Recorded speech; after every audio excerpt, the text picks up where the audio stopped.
بسم اللہ الرحمن الرحیم۔ السلام علیکم ورحمۃ اللہ وبرکاتہ۔ جیسا کہ آپ لوگوں کو پتہ ہے کہ ہمارے گھر مہمان آ رہا ہے، ہم سب کے گھر مہمان آ رہا ہے اور مہمان کی خاطر کیسے کرنی ہے یہ بھی ہم سب کو پتہ ہے۔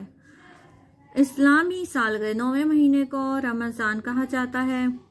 رمضان رمز سے ماخوذ ہے، اس کا معنی ہے جلانا۔ یہ مسلمانوں کے گناہوں کو جلا دیتا ہے۔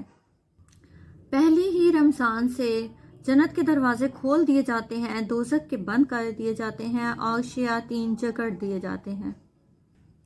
پیاری بہنوں، اللہ پاک کا، اللہ رحمان کا کروڑ احسان ہے ہم سب پر کہ اس نے ماہ رمضان ہمیں نصیب فرمایا۔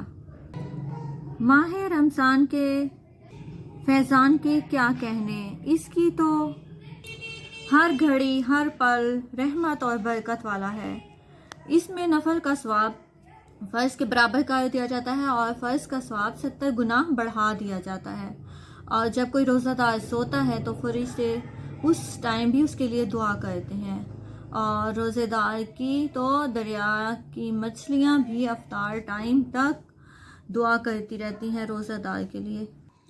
تو پیاری بہنوں، آئیے رمضان المبارک کی عبادات سے مستفیض ہونے کے لیے ہم سب مل کر عبادت کرتے ہیں۔ ہمارے یوٹیوب چینل پہ آپ کو رمضان المبارک کے ساتھ ہر روزے کے وظائف بتائے جائیں گے اور روزے کے مسئلے مسائل بتائے جائیں گے، تو آپ ہمارے ساتھ شامل رہیے تاکہ ہم مل کے عبادت کر سکیں اور اس مہمان کی اتنی اچھی خاطر کر سکیں کہ وہ ہم سے راضی ہو کے جائے، اور اللہ پاک اس کی برکت سے، رمضان المبارک کی برکت سے ہم سب کے گناہ معاف فرمائے، ہم سب کے گھروں میں کھلا وسیع حلال رزق عطا فرمائے، ہمارے گھر میں جو پریشانیاں ہیں وہ دور فرمائے۔ جزاک اللہ۔